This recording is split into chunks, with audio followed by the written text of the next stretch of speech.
السلام علیکم ناظرین، خوش آمدید۔ آج ہم بات کریں گے پاکستان کے وفاقی بجٹ 2025-26 پر۔ یہ بجٹ ایسے وقت میں آیا ہے جب ملک کو مہنگائی، قرضوں اور معاشی سست رویہ جیسے شدید چیلنجز کا سامنا ہے۔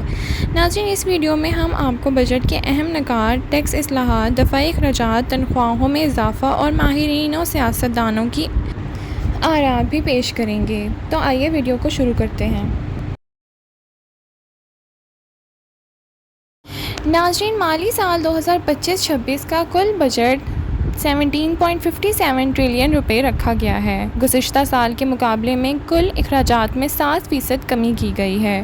مجموعی مالی خسارہ GDP کے 6.9% پر رکھا گیا ہے، جو پچھلے سال سے کچھ کم ہے۔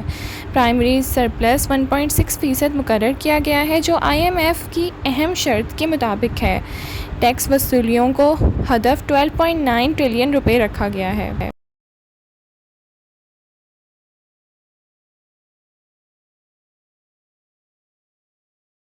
ناظرین، اب چلتے ہیں دفاعی بجٹ کے اوپر۔ دفاعی بجٹ کو 20% بڑھا کر 2.55 ٹریلین روپے کر دیا گیا ہے۔ یہ اضافہ بھارت کے ساتھ کشیدگی، دہشت گردی کے خلاف آپریشنز اور اندرونی سیکیورٹی کی صورتحال کو مد نظر رکھتے ہوئے کیا گیا ہے۔ ناظرین، سابق سیکرٹری دفاع لیفٹیننٹ جنرل ریٹائر نعیم خالد دھوتی کہتے ہیں کہ پاکستان کی سرحدیں غیر محفوظ نہیں ہو سکتیں۔ دفاعی بجٹ کا اضافہ ناگزیر تھا۔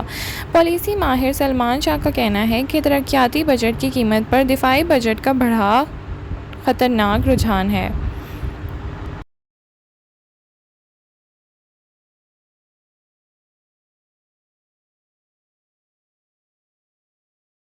ناظرین، اب چلتے ہیں سب سے اہم نقطے کے اوپر، جو ہے تنخواہوں اور پینشن میں اضافے کی بات۔ گریڈ 1 تا 16 کے سرکاری ملازمین کی تنخواہوں میں 15% اضافہ کر دیا گیا ہے۔ گریڈ 17 اور اس سے اوپر والوں کے لیے 10% اضافہ، پینشنز کے لیے 12% اضافہ کیا گیا ہے۔ ہیڈ ہاک ریلیف الاؤنس کو بنیادی تنخواہوں میں ضم کیا گیا ہے۔ ناظرین، احسن اقبال وفاقی وزیر منصوبہ بندی کہتے ہیں کہ یہ بجٹ متوسط طبقے کو ریلیف فراہم کرتا ہے، خصوصاً تنخواہ دار طبقے کو۔ ناظرین، مفتاح اسماعیل، جو کہ سابقہ وزیر خزانہ رہ چکے ہیں، انہوں نے اس پر تبصرہ کرتے ہوئے فرمایا کہ تنخواہوں کا اضافہ خوش آئند ہے، مگر مہنگائی کی موجودہ شرح کے لحاظ سے ناکافی ہے۔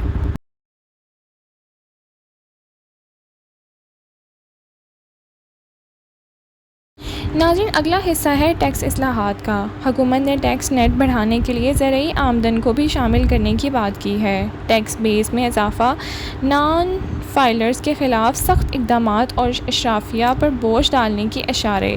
کچھ اشیاء پر GST میں اضافہ متوقع ہے۔ اسد عمر کا کہنا ہے کہ زرعی آمدنی پر ٹیکس کی بات تو کی گئی ہے، مگر اصل نفاذ کی گارنٹی موجود نہیں۔ عاطف میاں، ماہر معاشیات، کا کہنا ہے کہ اگر بجٹ میں اشرافیہ سے ریونیو نہیں لیا جائے گا تو یہ بجٹ غیر متوازن ہی رہے گا۔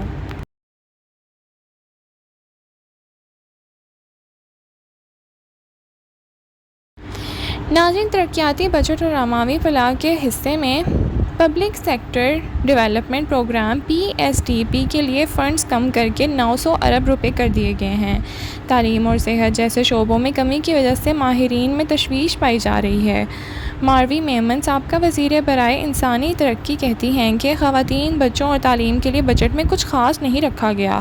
ڈاکٹر عائشہ غوث پاشا، ماہر معاشیات، کا کہنا ہے کہ ترقیاتی فنڈز میں کٹوتی سے معیشت کو طویل مدتی نقصان ہوگا۔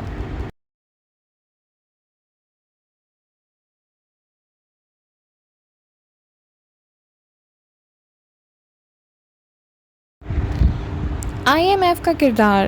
ناظرین، بجٹ میں کئی اقدامات IMF کی شرائط کے مطابق رکھے گئے ہیں۔ سبسڈیز میں کمی، خسارہ کم کرنا اور ٹیکس اصلاحات سے اسی پیکیج کا حصہ ہیں۔ IMF کی رپورٹ کے مطابق پاکستان نے ابتدائی اصلاحات کی ہیں، مگر اعتماد تب آئے گا جب نفاذ کا عمل تیز ہوگا۔ صحافی خرم حسین کا کہنا ہے کہ یہ بجٹ اسلام آباد میں نہیں بلکہ واشنگٹن میں تیار کیا گیا ہے۔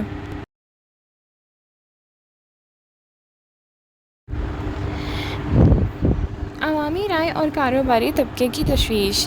ناظرین، تاجروں نے بجٹ کو مشکل ترین قرار دے دیا ہے۔ FBR کی ہر آسانی اور نئے ٹیکسوں کے نفاذ پر شکوہ۔ عام عوام نے سوشل میڈیا پر رد عمل دیتے ہوئے کہا کہ تنخواہیں بڑھیں لیکن مہنگائی 3 گنا بڑھا چکے ہیں۔ لاہور چیمبر آف کامرس میں کاروباری طبقے کو اعتماد میں لیے بغیر ٹیکس اصلاحات سے نقصان ہوگا۔ ناظرین، پاکستان بزنس کونسل کا کہنا ہے کہ بجٹ ترقی کی راہ ہموار نہیں کر سکا۔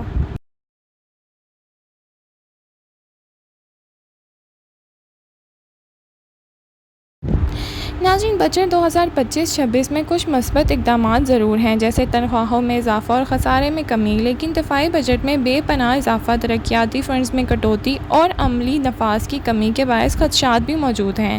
یہ بجٹ عام آدمی کے لیے کتنا فائدہ مند ہوگا، یہ آنے والے دنوں میں پتہ چل جائے گا۔ اگر آپ کو یہ ویڈیو اچھی لگی ہے تو آپ اس کو لائک اور شیئر کرنا نہ بھولیے، چینل کو سبسکرائب کر دیجیے فار مور ویڈیوز۔